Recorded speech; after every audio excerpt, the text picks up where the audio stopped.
Mughal garden रेस्टॉरंटच्या एका कोपऱ्यातल्या टेबलावर मी बसलो होतो. एकीकडे कॉफीचे घोट घेत सिगरेट ओढत मी रागिणीची वाट बघत होतो. वेळेच्या बाबतीत रागिणी भलतीच पर्टिक्युलर दिसत होती. बरोबर 3 वाजता ती माझ्या समोरच्या खुर्चीवर येऊन बसली. तिच्यासाठी मी कॉफी मागवली.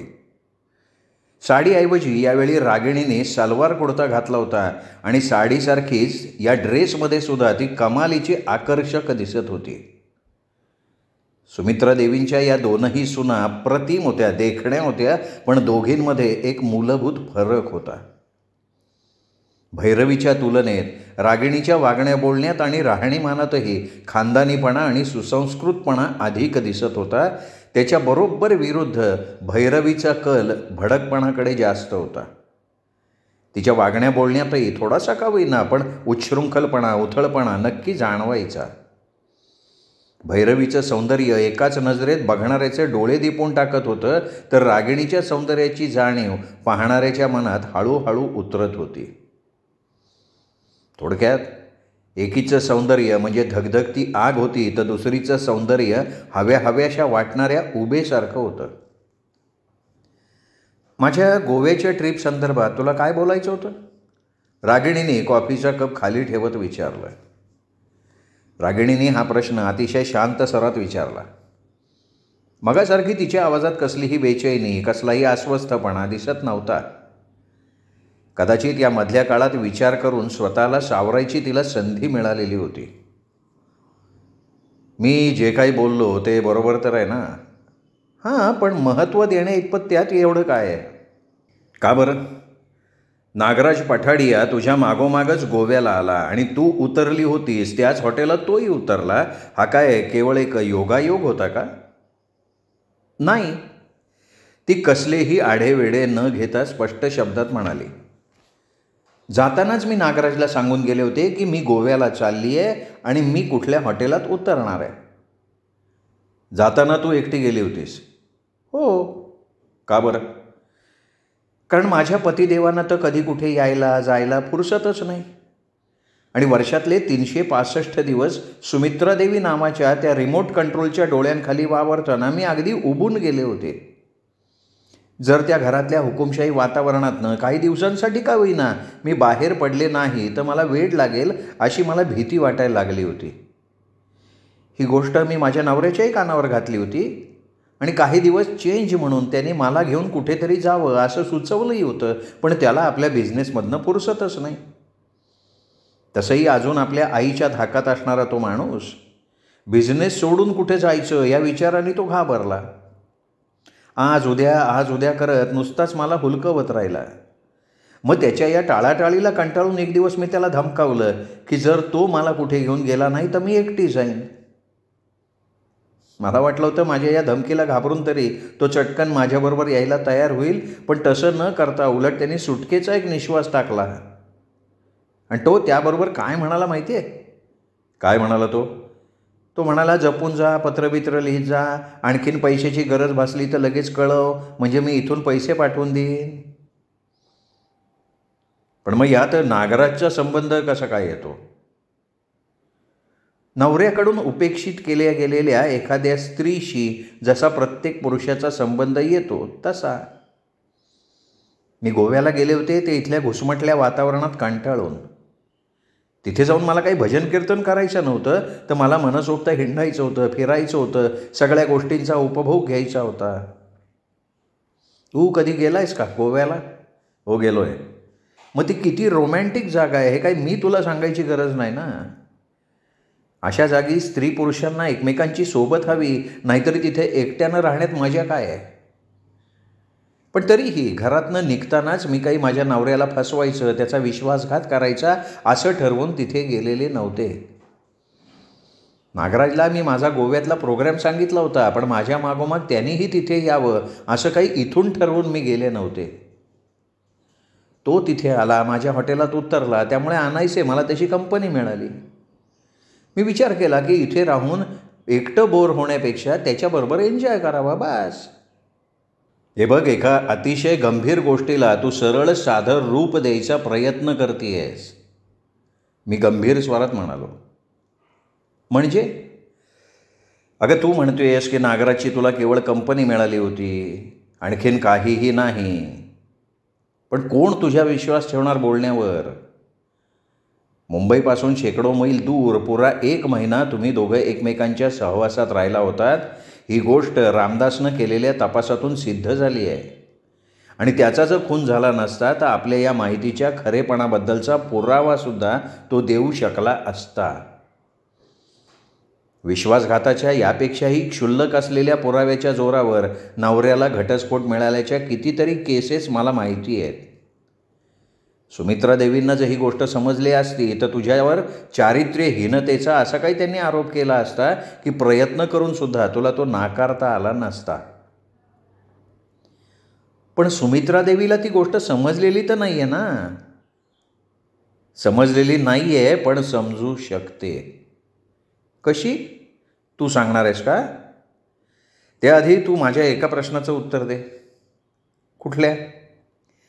गोव्यात असताना नागराजशी तुझे शारीरिक संबंध आले होते ही गोष्ट तू नाकारतीयस? विकी, मी जर तुला चांगली ओळखत नसते ना तर मी काय समजले असते माहिती आहे? काय समजले असतेस? तू मला ब्लॅकमेल करण्यासाठी हे सगळं सांगतोयस असं समजले असते मी. तसं असेल तर आणखीन एक गोष्ट ऐक.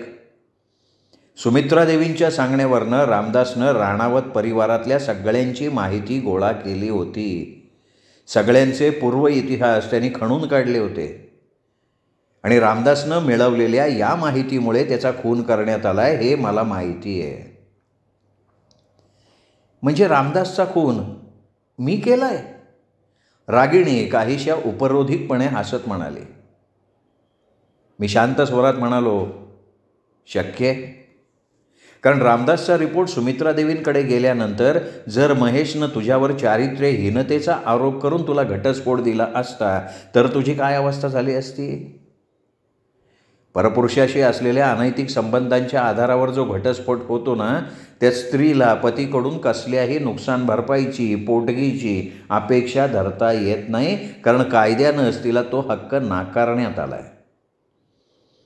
आणि आजकाल नागराजची ही आर्थिक परिस्थिती फारशी चांगली नाही आहे हे माझ्याप्रमाणे तुलाही माहिती असेल. पण माझ्यावर केलेल्या असल्या कुठल्याही आरोपांवर माझ्या नवऱ्याने विश्वास ठेवला नसता. अगं ह्याला विशफुल थिंकिंग म्हणतात, खोट्या आशेचा किरण. पण घटस्फोट तर त्यांनी मला नक्कीच दिला नसता. मी त्याला पटवून दिलं असतं की तो केवळ एक योगायोग होता आणि त्यातून जो काही अर्थ लावण्यात येत होता तो चुकीचा होता आणि माझं हे म्हणणं त्यांनी मान्य केलं असतं. आणि सुमित्रा देवींचं काय? त्यांनीही तुझ्या बोलण्यावर विश्वास ठेवला असता? म्हणजे अगं या संदर्भात तू आपल्या नवऱ्याला जरी पटवलं असतंस ना तरी सुमित्रा देवींना पटवणं तुला शक्य झालं नसतं. त्या तुझ्या विरोधातच गेल्या असत्या आणि सुमित्रा देवींचा विरोध तुला फार महागात पडला असता. कसा? तुला आपल्यानं सासऱ्यानं केलेल्या मृत्यूपत्राबद्दल काही माहिती आहे का? मला माहिती आहे की, पण तुला काय म्हणायचं आहे? मला हेच म्हणायचं आहे की तुझ्या सासऱ्याला आपल्या 3ही मुलांबद्दल सारखंच प्रेम नव्हतं, त्यात थोडं डावं उजवं होतं. त्याचं आपल्या मधल्या मुलावर राजेशवर जास्त प्रेम होतं, कारण मुलांकडनं त्यांच्या ज्या काही अपेक्षा होत्या त्या अपेक्षांप्रमाणे फक्त राजेश त्यांच्या कसोटीला पूर्ण उतरला होता. म्हणून त्यांनी आपल्या मृत्यूपत्रात आपल्या 2ही मुलांपेक्षा राजेशला आपल्या इस्टेटीतला जास्त वाटा दिल्याचं जाहीर केलेलं होतं. मृत्यूपत्रानुसार त्यांच्या कोट्यवधी रुपयांच्या संपत्तीतून महेश आणि कमलेशच्या वाट्याला 10-10 लाख रुपये आले होते, पण राजेशच्या नावाने मात्र 50 लाख रुपये ठेवले होते. उरलेल्या आपल्या सगळ्या इस्टेटीची वारस त्यांनी सुमित्रा देवींना बनवलं होतं आणि आपल्या हिश्श्याच्या या संपत्तीची वाटणी आपल्या मुलांना कशी करायची याचा सगळा अधिकार सुमित्रा देवींवर त्यांनी सोपवला होता. आता मला सांग की अशा परिस्थितीत तुझ्यावरून जर सुमित्रा देवी महेशवर नाराज झाल्या आणि आपल्या वाट्याच्या संपत्तीतनं एक पैही त्याला द्यायची नाही असं त्यांनी ठरवलं तर तुमची अवस्था काय होईल? काहीशा विस्फारित नजरेनं रागिणी माझ्याकडे बघत राहिली. मग मीच पुढे म्हणालो, आणि तसंही तू आज स्वतः आत्ता कबूल केलंयस की तुझा नवरा अजूनही आईच्या धाकात आहे. त्यातून त्याच्यावर असलेला सुमित्रा देवींच्या इस्टेटीचा दबाव. मॅडम, रामदासचा तो रिपोर्ट जर सुमित्रा देवींपर्यंत पोहोचला असताना तर तुमचं काही खरं नव्हतं. महेशचं तुझ्यावर कितीही प्रेम असो, तू त्याला कितीही पटवायचा प्रयत्न केला असता तरी सुमित्रा देवींच्या मर्जीविरुद्ध जायचं धाडस त्यांनी केलं नसतं. आपल्या आईची आज्ञा शिरसावंद्य मानून त्यांनी तुला नक्की घटस्फोट दिला असता आणि एकदा का या श्रीमंत घराण्याचा तुझ्या डोक्यावर असलेला वरदहस्त बाजूला झाला असता की मग नागराज पठाडियानं तुला साधी ओळख द्यायचं सुद्धा नाकारलं असतं. रागिणी काही न बोलता खाली मान घालून टेबलावर रेघोट्या मारत राहिली. थोडा थांबून मी म्हणालो, हे सांगण्याचं तात्पर्य खुनासाठी आवश्यक ते सबळ कारण तुझ्याकडेही होतं आणि तुझ्या ज्ञानात भर पडावी म्हणून आणखीन एक सांगतो. रामदासचा खून झाला त्यावेळी एक सुंदर तरुणी त्याच्या ऑफिसच्या इमारतीत त्याचं ऑफिस शोधत फिरत होती. तिला पाहणारा एक साक्षीदारसुद्धा पोलिसांना मिळाला आहे आणि त्या तरुणीचा पोलीस शोध घेत आहेत. ती सुंदर तरुणी म्हणजे तू तर नाही ना? नाही. त्या रामदासचं ऑफिस कुठे हेच जिथे मला माहिती नाही तिथे हे बघ, मी तुझ्या बोलण्यावर विश्वास ठेवू शकतो, पण प्रश्न माझ्या विश्वासाचा नाहीच आहे. प्रश्न असा आहे की पोलीस तुझ्या बोलण्यावर विश्वास ठेवतील का? खून झाला त्यावेळी तू कुठे होतीस याची कुठलीही ठोस ॲलिबी तुझ्याकडे नाही आहे. पोलिसांना दिलेल्या जबाबात तू सांगितलंस की काल रात्री तू इथे एकटी बसली होतीस, पण नंतर नागराज पठाडियानं त्यांनी इथेच तुझ्याबरोबर डिनर घेतल्याचं पोलिसांना सांगितलेलं होतं. हो, काल रात्री आम्ही दोघे इथे होतो हे खरं आहे, पण ही गोष्ट सगळ्यांसमोर कबूल करणं आम्हाला शक्य नव्हतं म्हणून मी खोटं बोलले. पण तरीही त्यातून तुझी ॲलिबी सिद्ध होत नाही. उलट तुझ्या आणि नागराजमध्ये असलेल्या नात्याची माहिती जेव्हा पोलिसांना समजेल तेव्हा तुझ्याकडे बघण्याचा त्यांचा दृष्टिकोनच बदलून जाईल. तुला वाचवण्यासाठी नागराज खोटं बोलतोय असं ते समजतील. पण हे खरं नाही आहे ना, नसेल ना. आणि नागराजशी असलेल्या माझ्या मैत्रीचा अर्थ तू चुकीचा लावतोयस. काय चुकीचा लावला मी? तुला असं वाटतंय की नागराजवर माझं प्रेम आहे आणि त्याच्यासाठी मी महेशला सोडायला तयार झाली आहे, पण हे खरं नाही आहे. महेशला सोडायचा विचारही कधी माझ्या मनात आलेला नाही. माझी तक्रार महेशबद्दल नाहीच आहे, माझ्याशी असलेल्या त्याच्या वागण्याविषयी माझी तक्रार आहे. आपल्या आईच्या तो इतका आज्ञेत आहे की तिच्या परवानगीशिवाय तो आपल्या पत्नीच्या बेडरूममध्ये सुद्धा येऊ शकत नाही. ज्या स्त्रीचा पती तिच्याशी पत्नीसारखी नाही तर बहिणीसारखा वागतोय, तर ती स्त्री हवं ते सुख शोधत बाहेर फिरणार नाही का? दुसरं काय करणार ती? मी गप्प राहिलो, काय बोलणार होतो. पण रागिणी आता बांध फुटल्यासारखी बोलायला लागली. मी सुंदर आहे, मी तरुण आहे, पण माझ्या नवऱ्याच्या दृष्टीनं मी केवळ बंगल्याला शोभा आणणारा एक सुंदर मातीचा पुतळा आहे. अर्थात यात त्याची चूक नाही आहे. त्याच्या आईने त्याला सोडलं तर तो माझ्याजवळ येणार ना. रात्र रात्र ती त्याला आपल्यासमोर बसवून बिझनेसवर चर्चा करत असते.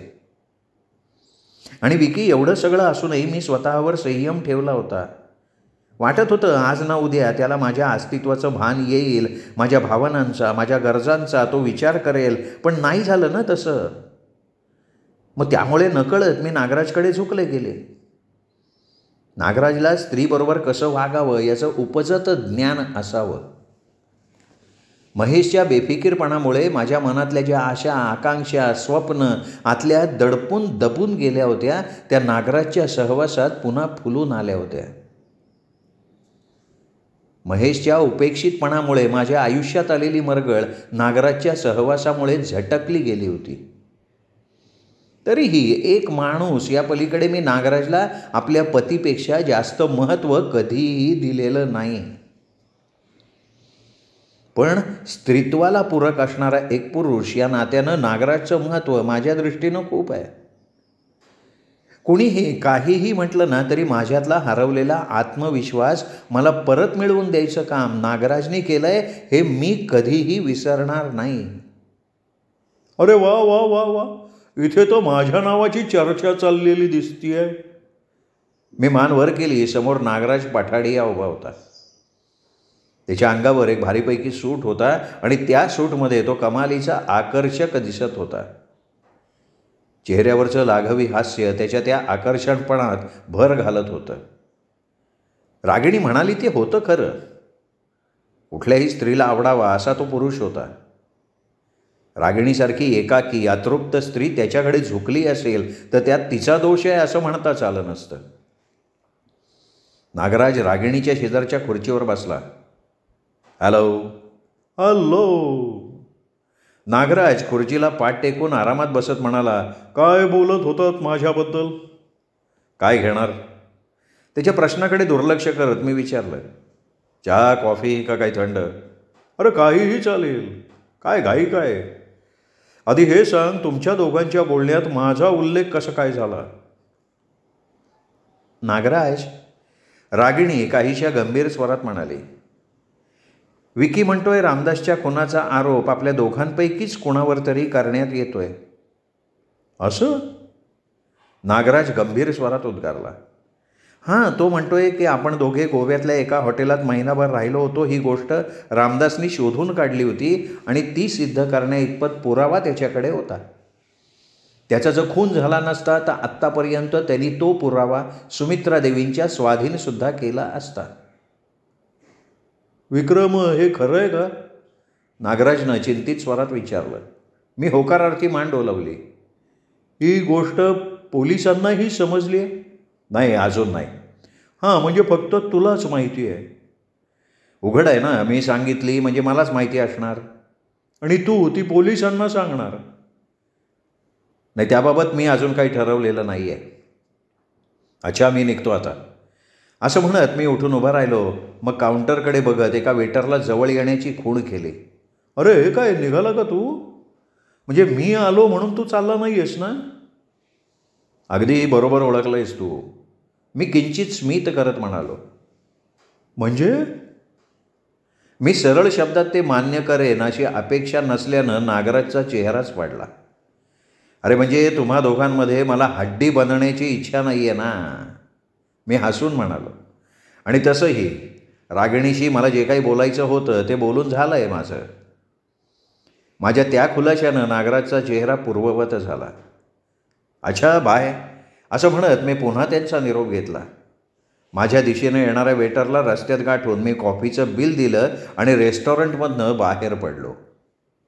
मी हॉटेल अशोकावर पोहोचलो तेव्हा संध्याकाळचे 4 वाजत आले होते. रिसेप्शनवर चौकशी केल्यावर समजलं निर्मल आपल्या खोलीतच होता. मी दार ढकलून त्याच्या खोलीत शिरलो तेव्हा तो ड्रेसिंग टेबलासमोर उभा राहून टाय बांधत होता. बहुतेक कुठेतरी बाहेर जायची त्याची तयारी चाललेली होती. नमस्कार निर्मल साहेब, आवाजात अदब आणत मी म्हणालो. तो एकदम वळला आणि मला बघताच त्याच्या कपाळावर एक सूक्ष्म आठी उमटली. तुम्ही?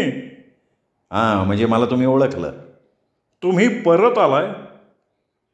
हो, काही हरकत नाही. हरकत काही नाही, पण या वेळेला माझ्याकडे जास्त वेळ नाही आहे. मला एके ठिकाणी जायचं आहे. मी नाही जास्त वेळ घेणार तुमचा. ठीक आहे ना, बोला, कसं काय येणं केलं? 1-2 प्रश्न विचारायचे होते. मग विचारा. मीना पंड्या नावाच्या स्त्रीचं नाव कधी तुम्ही ऐकलंय? मीना पंड्या?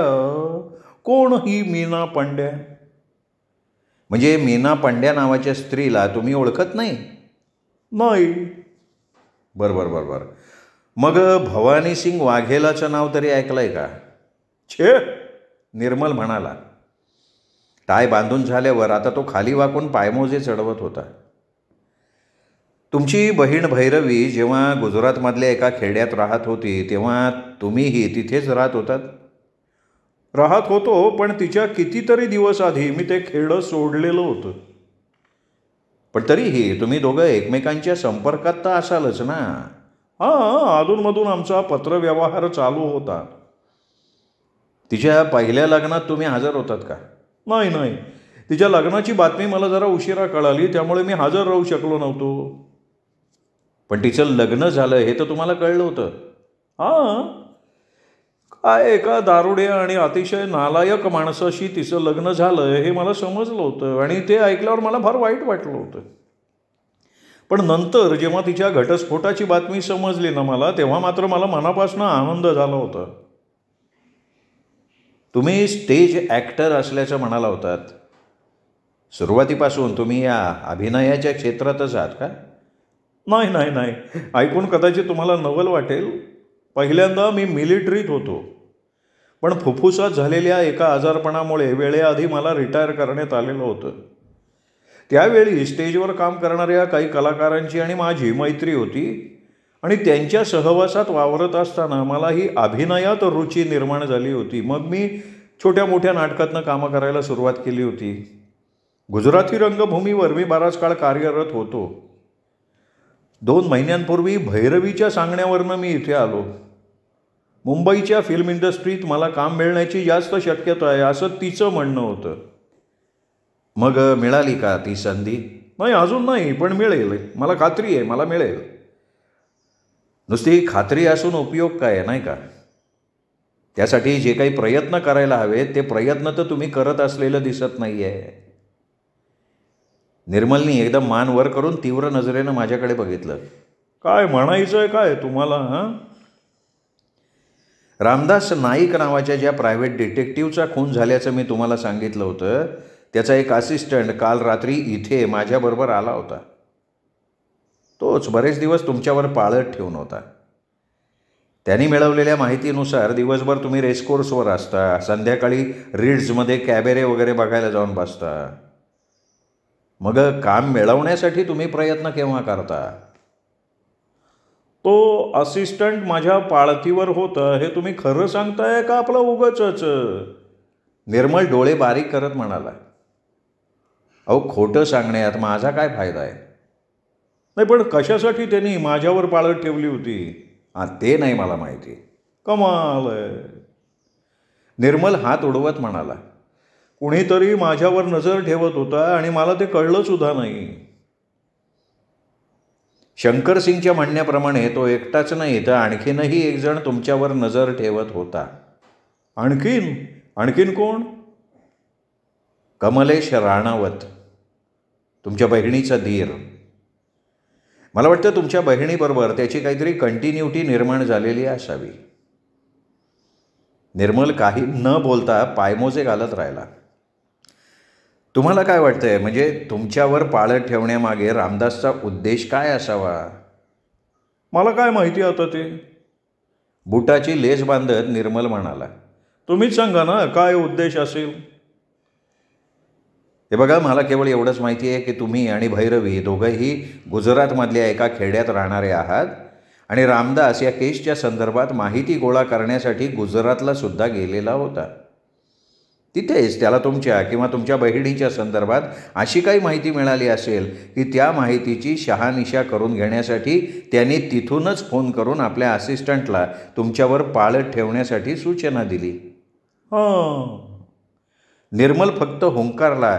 मग बेडवर पडलेला आपला कोट उचलत म्हणाला, सॉरी मिस्टर विक्रम, मला आता गेलं पाहिजे.